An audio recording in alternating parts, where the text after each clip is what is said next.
I'm Stephen John Drew from the official GonnaGeek.com podcast, a proud member of the Gonna Geek Network, just like the one you're listening to now. The opinions expressed are those of each individual. Check out other geeky podcasts at GonnaGeekNetwork.com and get ready because geekiness begins in 3, 2, 1. Stand by for a brand new episode of All Things Good and Nerdy.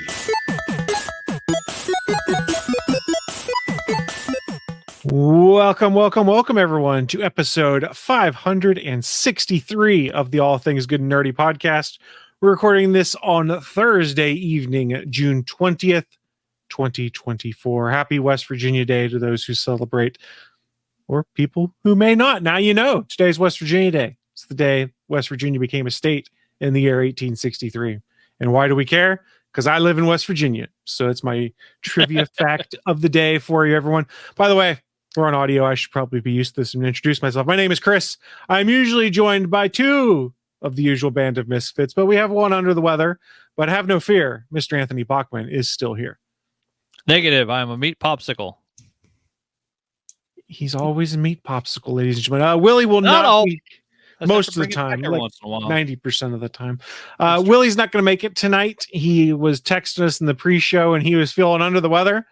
And when he described his issue, I went, yeah, go get some sleep, dude. Yeah. Rest up. So if you were expecting the latest installment of the Willie Do Report, as we call it, where Willie experiments with Mountain Dew flavors, I assume he'll be doing it next week. He had told us in our show chat that he had procured, what was it, the Stripes flavor Mountain Dew or something like that. I believe so. Yeah, it was one of the ones for July 4th, and he was going to share his impressions. So push those off a week. We'll get to hear more about Willie Nelson's official Dew opinions on limited edition Dew flavors. He will do the Dew next week, presumably, or all week, and then tell us about it next week. For all we know, he could be doing the Dew right now and not sleeping. Could be like, I'm not going to sleep. I'm going to drink this Mountain Dew. He could be sitting in a bath of Mountain Dew. That's a lot of Mountain Dew. It is. I mean, because what would be the point of sitting in a bathtub with just like a 2-liter poured in there? That wouldn't do anything. No. It would only get your butt wet. I mean, not even that. It'd get your feet wet because the way those tubs are. Well, if you're sitting in the tub. Oh, I guess, yeah, if it down near the drain. Yeah, because it's all a lot more than 2 liters. If you sit on the drain side, you get poked by the faucet, so you don't want to sit down there. Yeah, that's no good. We got to send Willie like 18 pallets of Dew so he can just shower in it. It's a lot of Mountain Dew. It'd be funny though. That'd be expensive though. Have you seen the price of a soda anymore? That's just expensive. No, I did have some this week, which was nice. Like we went out to eat, and I was looking on the menu. I was like, $2.99 for a soda. I'll stick with water. Yeah, I mean, this is one of the ways they get you at Mickey D's now, where all drinks are $1. Are they? Yeah, all soda fountain drinks at McDonald's are $1. That's not bad. Yeah, so whether you get a small or a large, $1. I mean, but if you're staying in the store, who cares? Just get whatever. But yeah, I mean, let's be honest though, nobody needs to drink even a full small soda anymore. Those things are so sugary and not great for you, but they're so good. They taste so good. It's like, well, I've given up cigarettes, basically given up booze. I like my caffeine. I still have my soda every once in a while. I do not keep Dr. Pepper in the house anymore because I drink it like the way I used to drink beer. Where once I cracked open a case, I was going to have another one and then another one and another one until they were gone. You mean the number 2 best-selling soda in the United States now? Pepsi's been dethroned. Nice. Yes, there was all sorts of hullabaloo I saw on the internet about it, and I was like, okay, what's going on? And Dr. Pepper has stayed steady. Just a lot of people stopped drinking Pepsi, so I'm assuming they either shifted to stopping drinking soda or drinking Coke. Could also be. I mean, Dr. Pepper, unlike some of the other brands, has kept expanding. Like they keep adding more Dr. Peppers. Dr. Pepper cream soda is delicious, by the way. I see it. I'm not a fan of cream soda, but I mean. What I've been into this week, we got a case of the Dr. Pepper Creamy Coconut Zero Sugar. Ew. It's actually really good. Don't get the strawberries and cream one, though. It's bad. Yes, I don't do strawberries and cream like soda stuff. It's like, no, if I want strawberries, I want like a strawberry shortcake. Like I want a cake, I want actual strawberries, I want whipped cream on it. But yeah, no, the creamy coconut, zero sugar is actually really good. And yeah, I had one driving around the other day and I was like, this tastes like suntan lotion smells, but in a good way, which is very strange. We're co-opting the Willie Do report to talk about Dr. Pepper right Talking now. about Dr. Pepper. Dr. Pepper's taking over, bitches. But yeah, we got a case of that this week, and like it didn't make it 3 days. I think I had 6 of them or 7 of them myself. Damn. Really good. Well, and Dr. Pepper used to be my poison of choice. It's like if I was going to go buy soda for the house, I'd buy like 2 cases of Dr. Pepper, put them in the fridge, rip out the spots. You can just grab one and they'd roll forward. And like it wouldn't be 2 days later, I'd be tossing out the first box. Like it never lasted a week, and I'd buy 2 cases. Yeah, I've made it a point. I don't buy soda very often for the house, but when I do, I make it a point of I can only have one a day, and it's either with dinner or with lunch. And because I prefer my soda chilled and not via putting it over ice cubes because it waters it down, I will purposely not put them in the fridge until I am starting to cook dinner, and then I'll toss it in the freezer so that then I can have a cold Dr. Pepper when I'm done cooking nice dinner. Cold one. Yeah, so in the 45 minutes to an hour that it takes me to mess around in the kitchen doing stuff, sometimes short, oftentimes shorter, but we'll average it a little longer for the more complicated cooks. Then I have a cold soda. It's been my reward to myself. But I've been drinking a lot of those the bottled like 20-ounce ice waters that are the not sparkling, but the bubbly water. They're all different flavors, like the black cherry and the black raspberry and the cherry limeade. It's good stuff. Yeah, stuff like that. Yeah, the seltzer water, because as long as it's got those bubbles in it, it's still almost as satisfying. Yeah. I usually, instead of bringing it in the house, I usually because I mean, my problem is I drink too many Monsters still, but I'll go it's like, oh, if I'm going to go run errands, like I'll grab a couple of Monsters for when I come home, but I'll grab a Dr. Pepper while I'm driving around and just to have it in the car. See, I won't drink the energy drinks, but I've been drinking way too much coffee lately. Oh man, I'll still drink 2 like Monsters in a day sometimes. That'd make my skin crawl just because of the I can't do Monsters. Yeah, my system loves them. I can run on Monsters. And this has been the co-opted Willie Do report. We took that shit. We took your report, Willie. It's ours now. And we didn't do with it. I mean, I did have Mountain Dew this weekend though, so I guess, but it was just regular. It was Mountain Dew Zero, so it doesn't really count. There was nothing. That's just regular, but zero sugar. Yeah, it was the zero sugar version, but not the diet version. So it tastes better than Diet Dew, because Diet Dew tastes very different than regular Dew. Mountain Dew Zero, pretty close to regular Mountain Dew. Damn, I should have left the Dew report on. Yeah, I'll have to try that one. I've never tried Dew Zero. They have it at Taco Bell now. I treated myself this weekend and had Taco Bell. It was delicious. Nice. We had Taco I needed Bell this week too. a Doritos taco. I had what's the the cheesy crackers? The Cheez-Its. Cheez-Its. Yeah, I had the Cheez-Its Crunch Wrap. I had 3 of those. That's a lot of Crunch Wraps, dude. Yeah, I ordered the wrong thing. I was thinking it was the beefy nacho grillers that are like $1 and change each. I thought that's what I was ordering. I was like, yeah, 3 of the cheesy ones. And he's all, okay, 3 Cheez-It Crunch Wraps. There you go. So I had those and the grilled cheese steak burrito. Yeah, so I ended up eating 2 of the cheesy Crunch Wraps, the burrito, and then I had the second Crunch Wrap the next day. Fired it up pretty good in the air fryer. Not bad for something that had lettuce in it, because it's all sealed in the tortilla and the Crunch Wrap. It actually wasn't awful. So what you're saying is you did a colon cleanse this weekend. Yeah, I'm about 4 pounds lighter. I bet.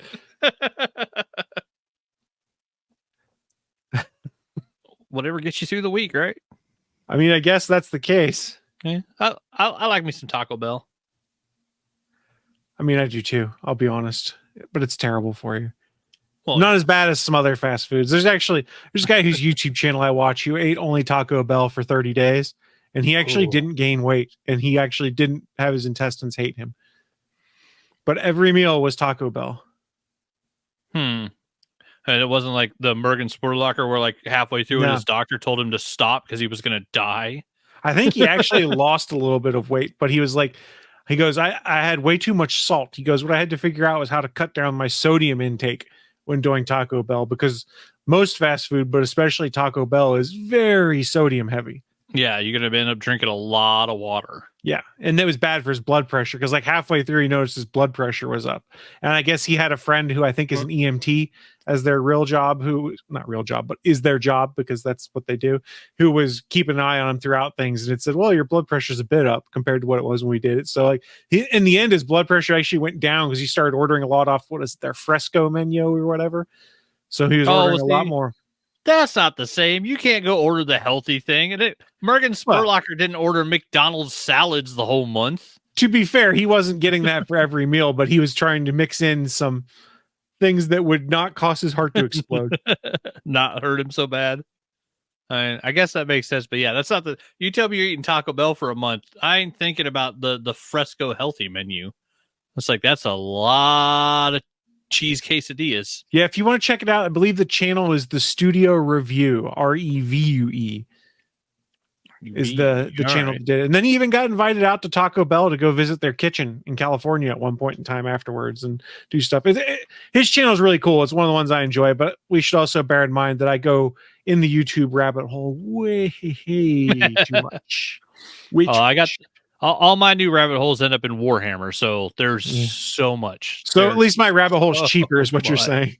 Yeah, I mean, mine always leads to it reaching the video reaching back out for my wallet, going, "You need this. Go buy it. Go buy me." There's so much stuff. Yeah, there sure is. So much Too much. Like stuff. The stuff we've got to talk about in the news of the week. Live from the ATGN studios on the internet. It's the news of the week.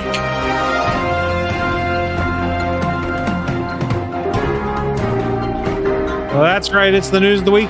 That part of the show where we run down what was in our minds some of the most interesting geeky and or nerdy news to have popped up here in the past couple weeks, or past week rather, and share it with you fine folks who are watching live. And then I will fully admit that segue into this would have been a lot smoother had I been able to find the button I was looking for and not needed to delay. But what can you do? Sometimes shit happens. I am not going to start this week because I think we should probably start with Bachman, who's got one sad story, one interesting story, and let's get our sadness out of the system first. You think? Yeah, we'll do the sadness first. Yeah, so we'll get it done and over with. I mean, I probably if you checked any social media today, it probably wasn't filled with well wishes for West Virginia Day. It was filled with rest in peace messages because we lost the original Hawkeye, not the Archer from the Avengers, not Alan Alda from the TV show, but Donald Sutherland from the original MASH movie, the OG Hawkeye. Yeah, it was announced today. Kiefer Sutherland put it up on his Twitter account, letting the world know that he had lost his dad.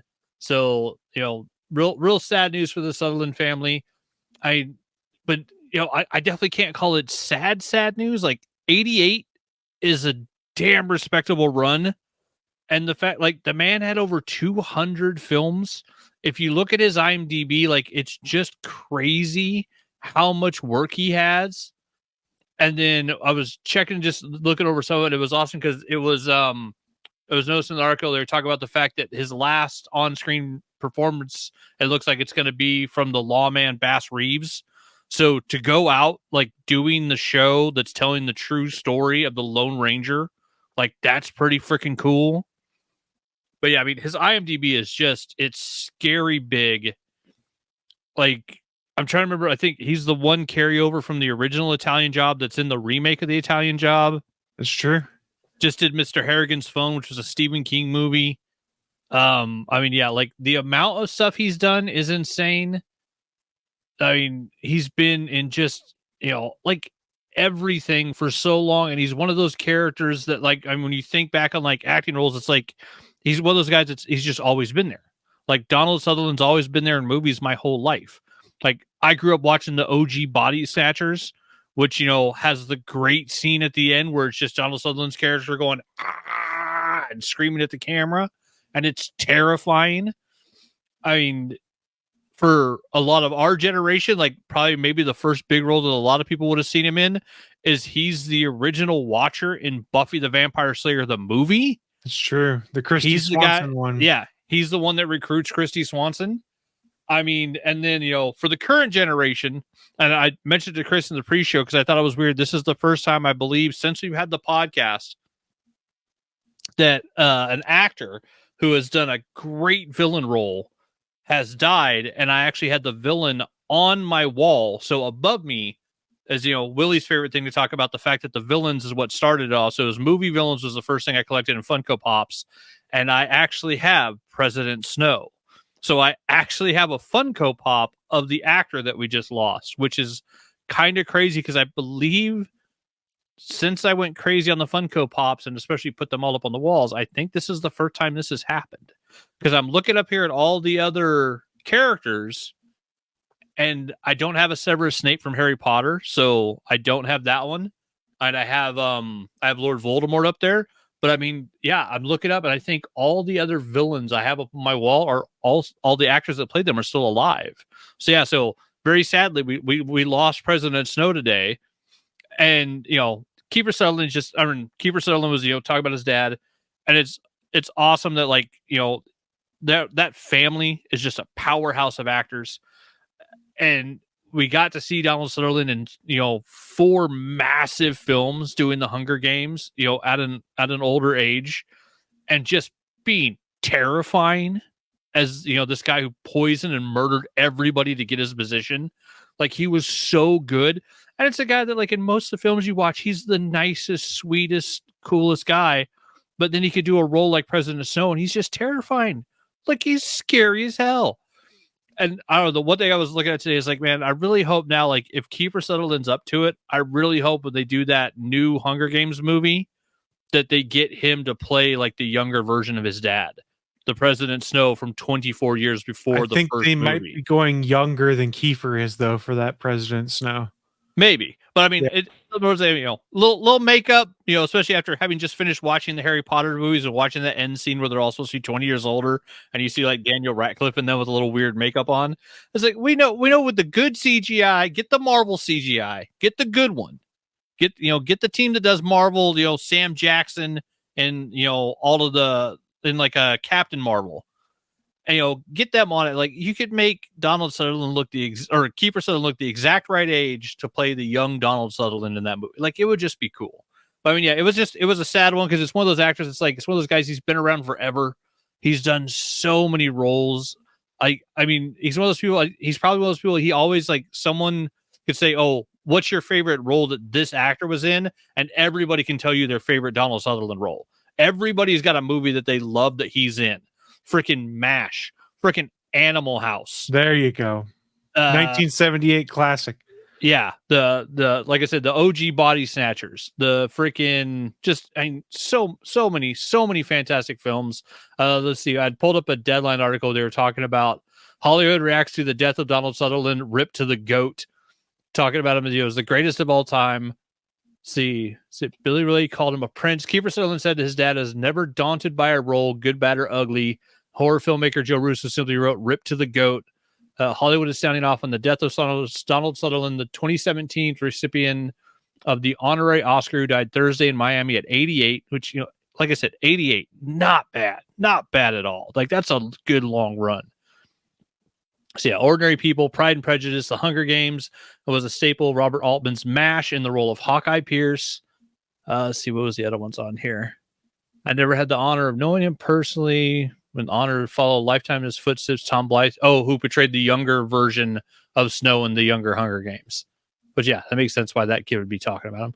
But yeah, just, fantastic actor. And yeah, if you haven't seen Kiefer Sutherland's tweet up on Twitter, go check it out. It's at Real Kiefer, because he put, with a heavy heart, I tell you that my father, Donald Sutherland, has passed. I personally think one of the most important actors in the history of film.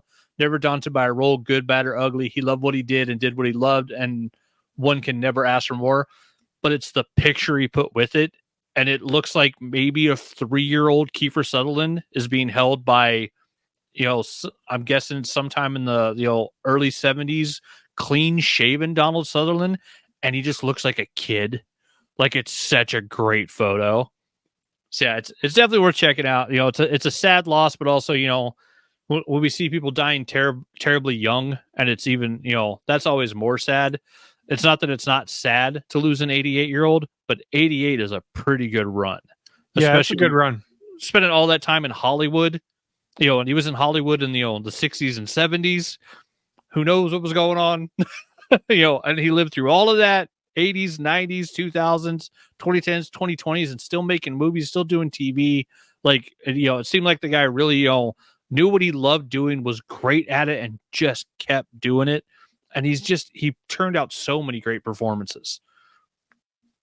But yeah, so that was the sad news. So then the good news, which was, and I'll wrap this up short because it's basically just an announcement that there was a confirmation of something that had already been put out. So according to a Deadline article, Blumhouse has made official that which is already out there.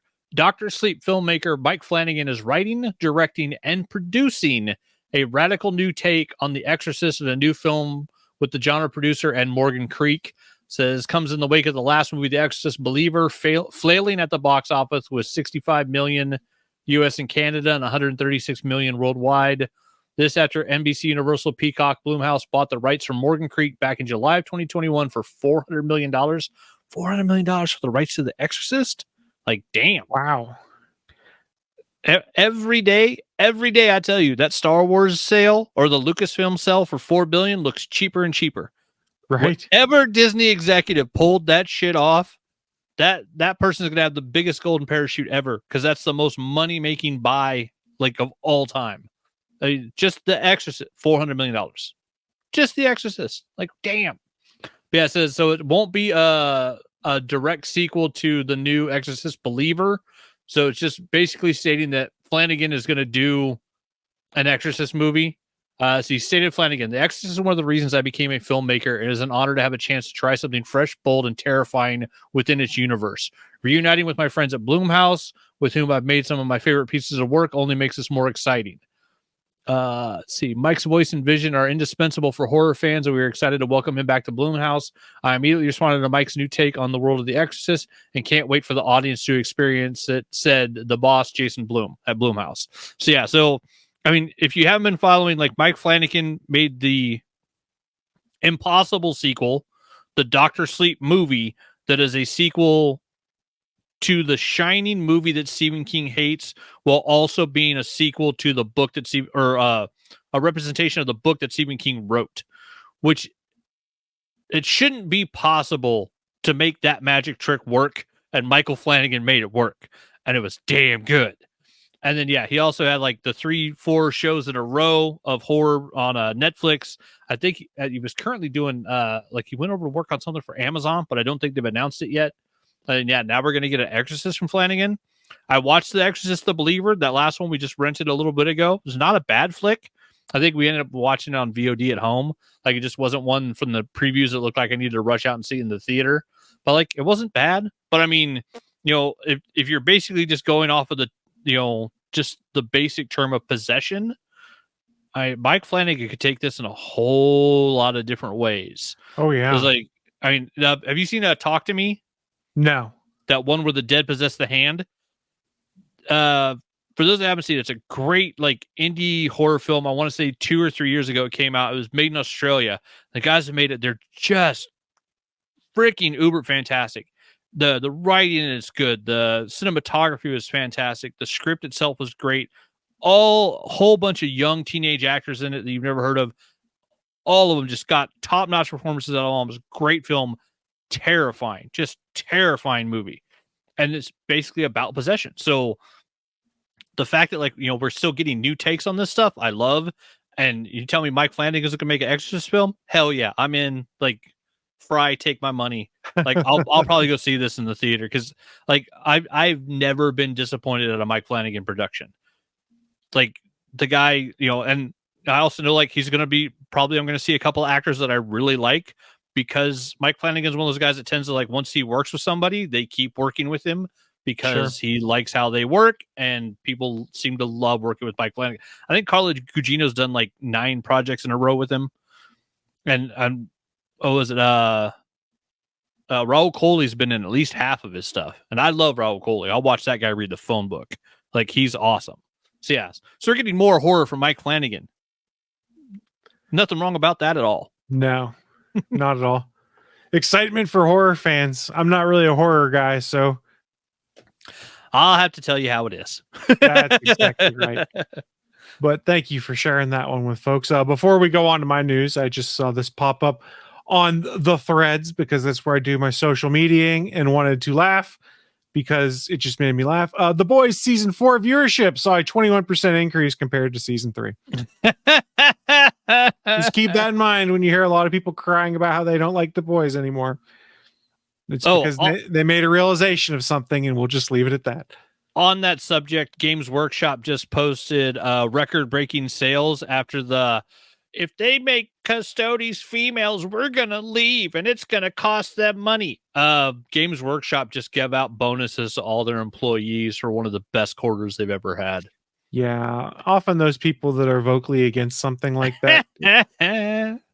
Look, it's also been pretty entertaining to watch them try and review bomb the Acolyte when it's been pretty well reviewed by people and have been pretty complimentary. And then you can go on IMDb and Rotten Tomatoes and see anything with the word Acolyte in it is basically getting review bombed. And you're like, oh, gee, there's a Star Wars fan film about it has Acolyte in the title that all of a sudden got thousands of 1-star votes. And you're like, huh, how did that happen? Yeah. Freaking people. Just let people enjoy things. How hard is this, people? You don't have to like it. And if you don't like it, don't watch it. And you don't have to preach to people about it. Yes, I know the irony in saying that when you go back to some of the earlier episodes of this show, before we kind of realized being mad about things isn't fun. Just don't do it. Yeah, we're not here to yuck yums. You like your yum? Go yum it up. I mean, I'll still bust on Man of Steel because it makes Willie mad. But I'm really doing it not necessarily because I want to bust on Man of Steel, but because I want to mess with Willie. And because it's the most poorly written Superman film ever. You're not wrong there. So let's go over. You should let the kids die, Clark.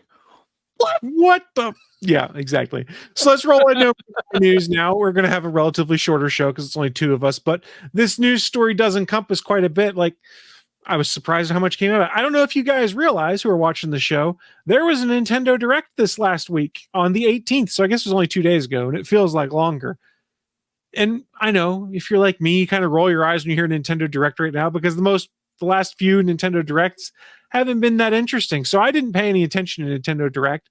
Oftentimes in the past, I'd throw it up on my tablet while I was working in the office and I'd listen to hear what was coming up. Didn't do it this time. Well, I done fucked up because this Nintendo Direct actually had some stuff that sounded mighty interesting. That stuff is not the Nintendo Switch 2. Nintendo came out ahead of time and said, no talk of a next-gen console here. But we did get some games. Some games we didn't expect were coming. And some we'd been waiting to hear about for 7 years, and we finally got info on. So let's go through some of the big announcements coming out of Nintendo's Summer Nintendo Direct. I guess the biggest thing, and I'm not going to start with what everyone thinks, is there's a new Zelda game coming out September 26, 2024 that nobody seemed to know much about. This year? We're getting a new Zelda? The Legend of Zelda Echoes of Wisdom, releasing on the Switch September 26th. This game features Princess Zelda as the main character, as Link and other people from Hyrule have gone missing after strange rifts have started appearing. According to what they announced, Zelda will have to work with a mysterious fairy named Tri to use the power of the Tri Rod to create echoes, imitations of things found in the environment. This means you can make bridges out of old beds, use water blocks to reach new heights, and more. They also announced a gold-colored Nintendo Switch Lite with the Hylian crest will be released. You know what I love? I absolutely love this. We're gonna get the go woke, go broke bros going on this game. And someone out there is going to actually tweet the sentence, even Zelda's a girl now. Oh, you know it. That's what made me laugh. And the other joke was like, are we just going to be the best part? The other joke I was seeing going around that made me laugh is this one just going to be called The Legend of Link? Now it should be. It should be The Legend of Link. And Zelda goes around and fights people. That would be hilarious. It looks like an animation style very similar to the remake of Link's Awakening they made for the Nintendo Switch. Okay. I think interesting twist and shocking because I hadn't heard anyone talking about a new Zelda game Yeah. after oh my god, why am I having a brain fart and forgetting the most recent one's name? After the most recent Zelda game came out, which I'm losing my geek card for because I'm not naming it properly now.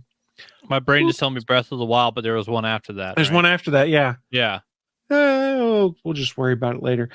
So the one that I didn't expect to hear anything about because I've not heard anything in 7+ years since it was announced. Nintendo finally showed off gameplay footage of Metroid Prime 4. They finally gave us a release window saying it will come out in 2025. Now, Nintendo's not bad about hitting their release marks that they announce, but they've been talking about Metroid Prime 4 for 7 years now. And all of these Nintendo Directs have come up and everyone's like, what's new on Metroid Prime 4? They've changed in-house developers or studios like twice on it, I think. There's been nothing. Now, the gameplay footage looked really cool.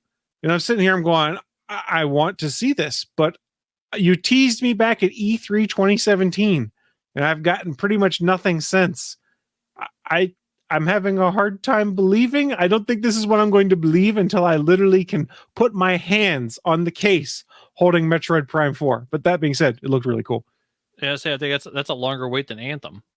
It might be. All right, so here's how old the announcement was on Metroid Prime 4 to put this into context for folks. Is I don't remember if folks who are listening to the show or watching now remember that if you were an Amazon Prime subscriber years ago, your Prime subscription got you a either 5 or 10% off discount on brand new video games at launch if you pre-ordered them. I've had this game pre-ordered so long because I really wanted it that it still has that 10% pre-order code on it, which they discontinued 6+ years ago, that program on Amazon. Yeah, so many people liked it. They're like, oh, we got to get rid of this. It's costing us money. Oh, it was a great program. Like I ended up buying almost all my games through Amazon then when I was doing it, because I was like, most of them, they guaranteed same day release delivery. And I could get 5 to 10% off whatever the discount was. So I still have that for Metroid Prime 4 because that's how far back I pre-ordered this game. Like I think they announced it at E3 and I went and hit pre-order because like it's Metroid Prime. I have to have this. Yeah, that's pretty bad. E3 2017. Just saying. Let's see. Next up, we're getting another Mario and Luigi game. This one's called Mario and Luigi Brothership. It drops on November for the Switch. It's got a different, unique, and colorful art style. It's an adventure game, sending our favorite brothers an island hopping adventure on the part ship, part island called Ship Shape Island. Ship Shape. So it is a ship game with Brothership? Seems like it, yes. I only watched a little bit of the footage on it, but it looked cool. It is a slightly different art style than we're used to seeing from Mario, so try something different. Nothing wrong with that. But that being said, I just don't play Mario games that much anymore. They're fine, but I mean, if it ain't a side scroller with a monkey throwing barrels at me, I don't know what you want me to do. Keep in mind that monkey throwing barrels. We'll come back to him later in the show. Nice. He thinks I'm kidding. Let's see. Dragon Quest HD 2D remakes are coming to the Switch later this year. Next, Dragon Quest 3 HD 2D. God, this is a tongue twister. Will be released first in November, and then Dragon Quest 1 through 2 HD 2D will release in 2025. No, I'm not joking. That's the title. Dragon Quest 1-2 HD-2D. That's the title. Yeah, that's bad. That's really bad. But the Dragon Quest games are great. And if that's your jam, this is exciting news. And to be able to have it on the Switch where you can really just pick it up and play wherever you go. Everybody loves killing slimes. That's true. Remember we were talking about that donkey throwing barrels? Donkey Kong Returns HD will be released on the Switch June 16th, 2025 with local 2-player co-op, the 80 levels from the original Wii version, the additional stages from the 3DS version, and more. So we got a lot of Donkey Kong coming our way. Nice. So first Kong came back, then Godzilla came back, now Donkey Kong. Donkey Kong's coming back. Right. It's All a good time. the big monsters. A brand new Mario Party game is coming called Super Mario Jamboree. It will drop October 17th, 2024. As long as it's better than the last Mario Party game, because that one just kind of felt like a ripoff with the few boards we got, the mini games being kind of I really hope that this update to Mario Party is good. I was underwhelmed with Mario Party. Was that 5 or 6? I can't remember what the last one was, but I didn't care for it much. And from what I recall, Willie also had great issue with the last Mario Party. We were actually trying to play one of the Mario Parties the other day. Is that one 5 or 6, the one that's on the Switch? Yes. Yes, the stepkid has it, and so we were gonna do a family game night and literally hooked it all up, and then realized that like her Switch was so dead it wouldn't turn on. Oh no! And then all 4 of her Joy-Cons were dead too, and it had been sitting upstairs in the port, and yet somehow it wasn't charging. So yeah, I still haven't played it, but looking forward to it at some point because I do like the Mario parties. They're like fun if you don't want to like get out a board game. Yeah, they're great for sitting around and just playing with your friends and talking a little bit of shit when you play it too. That's half the fun of it. As I think the last one I played was on the Wii. It was like Mario Party 3 or 4, maybe. It's been a while. It's been a long while. Yeah, it has for me too. I played the last one a couple times and then just it never really hooked me like some of the other Mario Party games did. So we never really played it much. Ones that never really hooked me much, but I know a lot of people are going to be excited for this, is Marvel vs. Capcom Fighting Collection Arcade Classics, coming later in 2024, bringing 7 fighter games to the Switch. Some classics here like X-Men Children of the Atom, Marvel Superheroes, X-Men vs. Street Fighter, Marvel Superheroes vs. Street Fighter, Marvel vs. Capcom Clash of Superheroes, Marvel vs. Capcom 2, and The Punisher, all on one cartridge. That's nice. A lot of classic fighters. That is. And then weirdly, The Punisher. Yeah. I mean, but X-Men Children of the Atom's awesome. I remember that one. But I can't really talk much about the Capcom, the other fighter games, though, because I just didn't play fighter games very much because I was never good at Mortal Kombat or Street Fighter or any of those games. I was okay at the Clay Fighters on the N64. I was okay at that one. I was good at like Killer Instinct, and then I was a Street Fighter kid. Mortal Kombat, I was never great at. Like their button configurations, the way they do stuff, I could never really get it. But Street Fighter, I was good at. Just down, forward, throw a fireball. Like it made sense. But yeah, the Mortal Kombat was always just a little more difficult. But yeah, I mean, Marvel versus Capcom, X-Men versus Street Fighter was all the same base setup, and I used to love that because like I could run, Spider-Man and Captain America as a team. Oh, so much fun! Ultimate Spider-Man. Fun. Oh, I love hitting with the Ultimate Spider. It's my favorite move. There's a boatload of other stuff that was announced with the Nintendo Direct, this Nintendo Direct event. Those were the things that really jumped out to me. I guess I'll touch on one more just because I thought this was interesting. Is remember they have the Nintendo Switch Online service that you can get that allows you to play a bunch of older games. They did announce that The Legend of Zelda: A Link to the Past from the Game Boy Advance, Legend of Zelda: Link to the Past and the 4 Swords that they put out on Game Boy Advance is coming to the service. Metroid Zero Mission from Game Boy Advance, in addition to Turok Dinosaur Hunter and Perfect Dark from the N64. Where this gets interesting, though, is remember that one of those games they mentioned is rated M for mature. So I guess they put out a second app that you could download that is just for those games rated mature, probably for parental control reasons and stuff like that. So that if you wanted to play, say, Perfect Dark, for instance, it would not be in the Nintendo 64 emulator app, for lack of a better term. You would have to download the mature one that would then have the game in it. So like at first glance, I was like, oh, this is Nintendo again. But I went, okay, I sort of get it, because they probably just apply the game rating to that app itself, not to each game within it. So this was their way to do a quick and dirty way of saying, okay, here's how those parental controls will work. If you don't want your kid to play a rated M game, they won't be able to download the app that launches this game. Yeah. It does seem like Nintendo and just making everything one step harder than it should be. Right. I don't think you're wrong there. But those were the major things coming out of the Nintendo Direct for this summer. If you want to find out more, you're listening to this show, go to our show notes, bit.ly/ATGN563. You'll find the links to all of our news stories in the show notes there, so you can go read more for yourself.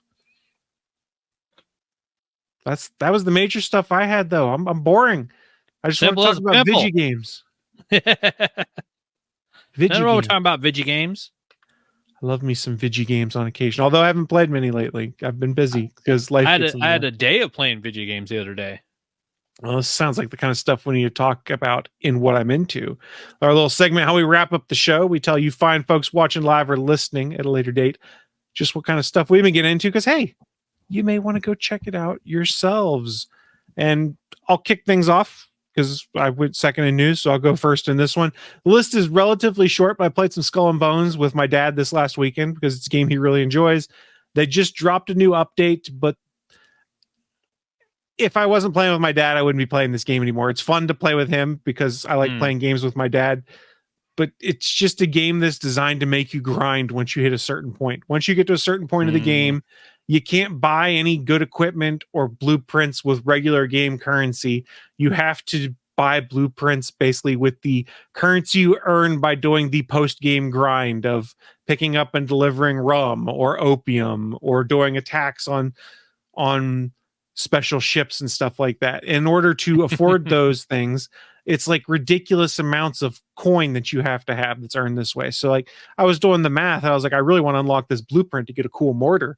I was like, based off the level of currency I would need to do, I need to grind for basically like 8 straight hours basically and do nothing else. Ooh. And then maybe I'll have enough currency if everything goes in my favor. So I just kind of enjoy picking up the game on the weekends, playing with my dad, doing some world events, and just screwing around and having fun. Like the game really shines when you have a lot of people that want to play together. Like we kind of just happened upon a group of like 9 other people that were attacking one of the world bosses. So we had like 10, 11 ships out there attacking one of the most powerful ships in the game. And it was really fun because everyone was spec'd a little bit differently. We had people that were spec'd as healers that were basically hanging out in the back, and when they saw one of us get damaged would drop like healing mortars on our ships to heal us up and stuff like that. And it was a lot of fun. The game only lets you party up with 3 people total, but effectively everyone had PvP flags off, so we were all on the same team doing these world events, and it was a blast. But those moments you don't have as much as other moments. You're like, oh, I want to do this event, let me hit the call for help button, and then nobody shows up, and you're like, well, I can't do a level 12 fort by myself, there's no way. So you just F off and go find something else to do and hope that someone else does a call for help that you can jump in on and try and do some of the higher leveled stuff. Games like that where it's limited, yeah, it's always kind of annoying where you can't. It's like, oh, here's this great thing you can go do if you have 5 other people with you.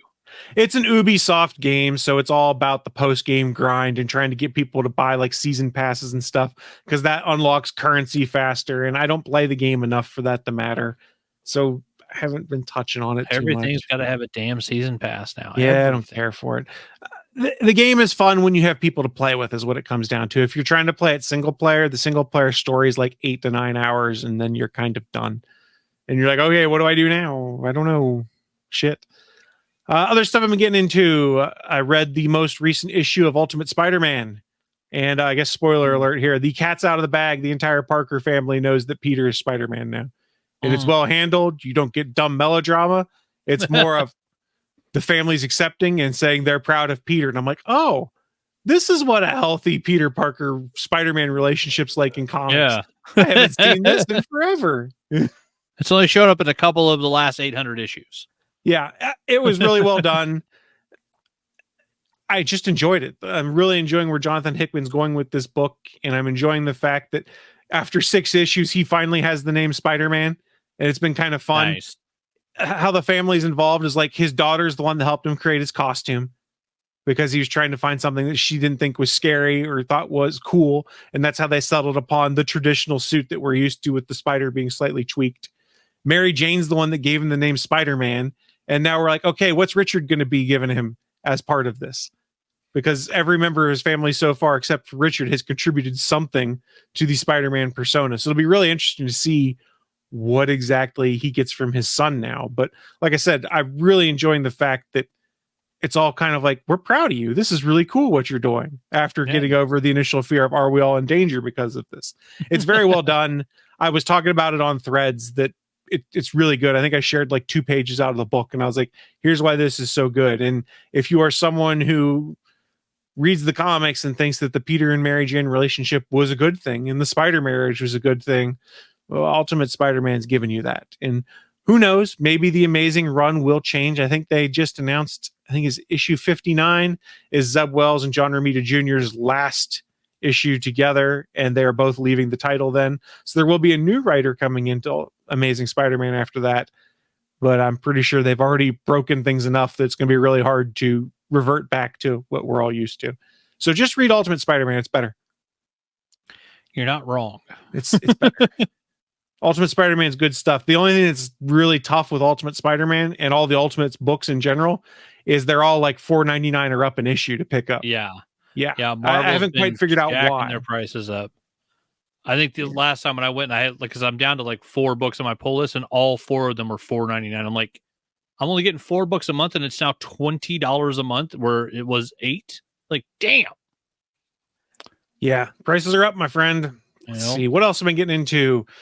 I watched a bunch of dumb Netflix stuff because the power was out. So while I still had battery backup to my router, I downloaded a bunch of Netflix content on my iPad, and it was already fully charged so that I could then lay on the couch and watch dumb Netflix shows until the power came back on like 13 hours later. That was not fun. Thankfully, our heat wave broke a little bit just because of a rainstorm. But we're in the middle of a heat wave right now. So I think today was 97. I'm like, I'm not ready for this. I'm not ready for 97 in June. Make it stop. I don't want it. The hot is a coming. Yeah. Last major thing I could really think of is that yesterday was a federal holiday, so I had the day off and my wife did. So we went to a cat cafe and had some fun. For those unfamiliar, it's basically like a little coffee bar you go to that has cats in it. And you get to play with cats. Cats basically put on shows because they like attention. And I think within 20 minutes of getting there, I was sitting on the couch talking to my wife, and there was an all-white cat named Princess who decided that I was going to be her cat bed then, and just climbed up in my lap and decided she was going to sleep. And sat there for like 45 minutes before she then woke up and started cleaning. But it was a really fun experience. They have a lot of fun cats at the one that's closest to my house. If you have any cat cafes or anything around you and you like cats, it's a fun experience. And they were telling us how they do like game nights on Saturday nights where they'll bring in the Switch and play some Mario Kart or Mario Party. So basically you get to play a bunch of video games or board games at some of their tables and hang out with the cats. Again, it all comes down to if you like cats. If you don't like cats that much, that's not your jam. And if you're allergic to cats, definitely not your jam. Yeah. But I think that's all I've really been getting into that I can think of, barring my being like, oh my God, I forgot about such and such. So Bach, I'm going to toss things over to you. What you been getting into, sir? I've been getting into allergy meds because I do have cat allergies. And yeah, last night, I don't know, I had something, either a piece of actual cat hair in my eye or some dander or something. But like the tear duct part of my eye was like all swollen. It was not a good feeling. So it was literally like take a Benadryl, shoot the Flonase up the nose, and then sit with like an ice pack like on my nose, the bridge of my nose for an hour. I sat and listened to Avengers Infinity War. So I was like, oh, I should just put something on this background noise that, you know, I know without having to watch it. And I was like, well, I always watch Endgame over and over. Let me restart it at Infinity War. And so I'd rewatch, 6 hours of that over the last night and this morning. I've been getting into putting all of my keepers into my spreadsheet. So I was showing Chris during the pre-show. I've made it up to I finished getting up through the New Warriors. So I've entered up to A through New Warriors into the spreadsheets. While I was doing the physical part of the comics, I was rewatching all the Harry Potter. So I just finished watching movie 8. It's funny. Sometimes you forget how good those flicks are. I mean, other than the weird CGI in the last scene, or I guess I should say the weird old age makeup. But I mean, yeah, just solid movies. They're so much fun. And then while I was typing that stuff into the computer, I was listening to the band is called Meanwhile Back in the Lab. You can find them on Bandcamp or Spotify. My buddy Cloud does guitar for them. It's like ambient noise music. So it's no lyrics, just kind of weird, kind of sci-fi stuff. But yeah, while I'm sitting here like typing in, numbers to comic book issues. Yeah, it's something that's not distracting. I'm not thinking about it, but it's, puts noise in the headphones so that I can actually focus and do something. I'm one of those people like I can't try to sit and like work in quiet. Like then my brain just starts to think about something else and won't focus on what I'm doing. I need some little background distraction. So yeah, but listen to that. And yeah, they got a couple albums on there. Good stuff. And then I got something in the mail. So I got a new handle came in These are the normal size handles for the Red Grass Games little curved handle that they have. I got a new handle, and then it came with, from their Kickstarter, 4 of their new XL toppers. So they're way bigger, much easier to stick a miniature to, and then kind of like spin it with your thumb. So the Red Gas Games is great because it's got a little curve to it.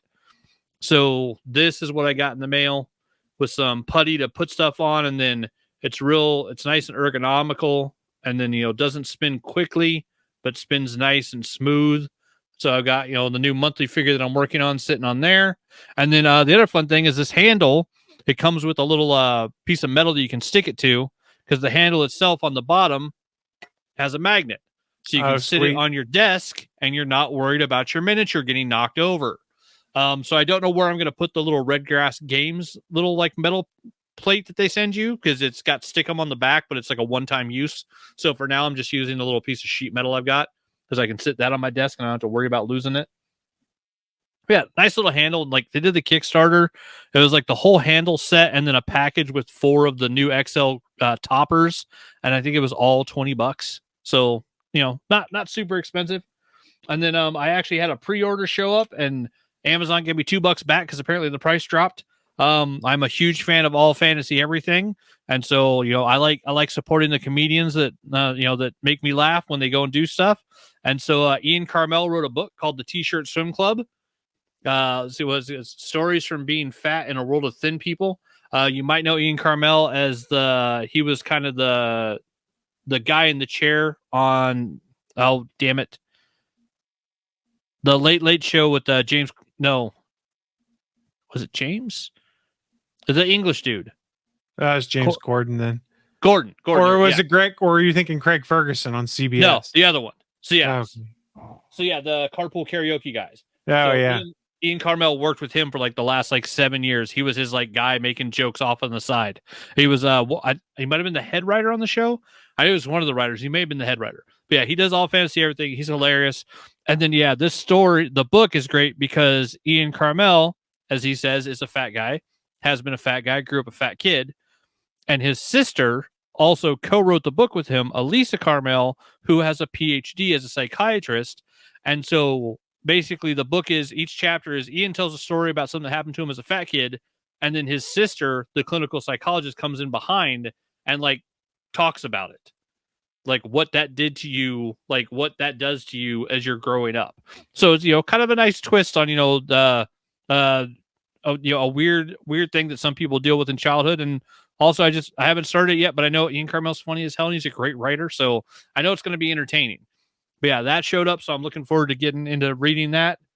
And then other than that, I think so the gaming on Monday, the wife invited her 2 sisters and their 1 daughters, or the 2 daughters and the 2 sister-in-laws, out to go do mani-pedis.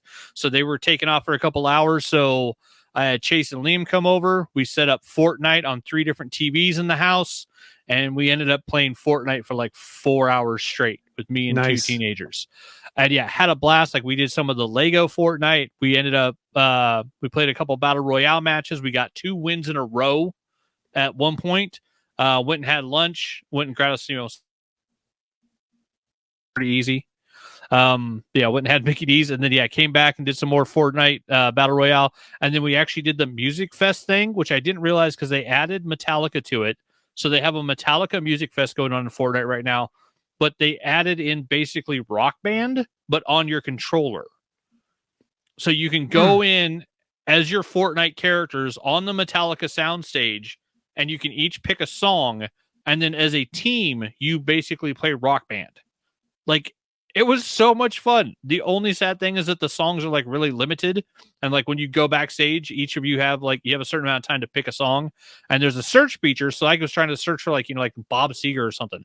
I was going to hit the kids with something old. None of that shit's in there. Nothing, I think pre-80s. I couldn't find anything older than the kids that I was playing with. So the only real limitation seems to be just the catalog of music is kind of all new stuff in Fortnite, which I guess makes sense because Fortnite does have a lot of music that they're paying for, but It's not like they have everything. So Yeah, but I made them play a Metallica song, and it was like 7 minutes long. So they're like, "What the hell? The song never ends." I'm like, "Yeah, it's Metallica." But yeah, had a blast with it. Like, I'm not playing for PlayStation Essential anymore, so I literally pay my internet, and then I can connect with my PlayStation 5, and I can play Fortnite without having to pay extra, which is making me not want to play DBD even more because I don't have to pay extra to play Fortnite. And, we're playing the free version of Fortnite because nobody actually plays Fortnite. We're playing Fortnite Battle Royale. And all the other 19 games that they've added into like the Epic store when you log into Fortnite now. It's ridiculous. Like, there's so much in there to do with like rocket racing and music festivals and stuff. Like, it just keeps expanding. Like, at some point when kids say Fortnite, they're going to mean video game. Like, it's going to get to that point, and it's kind of crazy, but I can see it coming. But yeah, that's what I've been into. It was a fun day. Playing a day of Fortnite with some teenagers, helping them, helping carry the old man through for a win. It's kind of fun. So I'm not great at those games anymore. No, me neither. But I've accepted that fact. I have accepted, and it's been a few years since I've had to come and accept that I am a casual gamer now. I just play for fun when I have the time. Gone are the days I'm like, oh my God, this game's coming out. Screw school. I'm not going. I'm going to play video games all day. Or I'm taking a day off of work because Halo 4 just dropped or stuff like that. Yeah, I don't do that anymore. I'm like, hey, Halo, whatever just came out. Cool. I can play it after work. Yeah. I'm like, oh, Amazing Spider-Man 2. Awesome. I can't wait to play that game. I'm going to buy it at Christmas when it goes on sale. Oh, man, it's so good. Because I'm going to wait 9 months. It's so damn good. Oh, man. I know. But I have No Man's Sky in between now and then. So... And Mass Effect Legendary Edition, which I bought. So I'm not playing the free version of that. I've still got that to work on, too. So I got plenty to play. I need to start a replay of that. You start a replay, you get done before me. Yeah, I got so many games I want to play, and I'm like, if I start playing one of these, I know I'll get sucked in, and that's all I'll do. So I purposely am not right now. It's safe. Yeah, I've also been not gaming just because it's like, well, I want to work on this comics project I'm doing, and I'm trying to get some painting done. It's like, yeah, doing 6 hours of video gaming on a night, like that just cuts into all the other stuff I'm trying to get done. Yep. My hobby doesn't let me do my other hobbies. Yep. There ain't enough time in the day, man. Ain't enough time in the day. On that note, though, we are going to start shutting things down. A friendly reminder before we shut down the live stream that right now we are streaming the show live every Thursday evening, 8 p.m. Eastern time over at www.gonnageek.com/live. That is the streaming home of the Gonna Geek Network. While you're there, you can see all of the other shows in the network. And we really do encourage you, go check out some of their live content we've got coming up. I think the next live show is Better Podcasting next week on Tuesday, I believe it is. So go check out the Better Podcasting guys. Tell Steven and SP that we say hi. If you've been enjoying this show and other ones in the network, you can feel free to get in touch with us. We do have a Discord just for the Gonna Geek Network. It's open to everyone. Go to gonnageek.com/Discord. That'll bring you in there. We have a channel specific to the All Things Good and Nerdy podcast and all the other podcasts in the network. And then we have a variety of just general channels for things like video game chat or podcasting chat or movies and television chat. So please come join us in the Discord. That's the place to kind of have some fun with some like-minded folks. It's pretty friendly, laid back, and calm place. Surprisingly calm. One of the few on the internet. Yeah, it's just a chill place, man. Go and talk about things, and there's never really like major clashes with anyone. If people don't disagree, they tend to get over it pretty quick. It's remarkably civil, and I enjoy the community that we've been building up over on Discord. That being said, though, I think we are about ready to shut this thing down. Mr. Bachman, do you have any final thoughts for the people? I'm going to go eat dinner and play with my new kitty. Sounds good. Well, thank you, everyone, for joining us, and we will see you all next week. Thanks for listening to this brand new episode of the All Things Good and Nerdy podcast. Don't forget, we'll be back next Sunday live at 11 a.m. Eastern, 10 a.m. Central over at live.atgnpodcast.com, channel 3 of the Alpha Geek Radio app, and over at our network home at gonnageek.com/live. If you have any feedback for the show, please contact us atgnpodcast@gonnageek.com, on our hotline number at 304-806-ATGN, or even better, go to Twitter and send us a message at ATGN Podcast.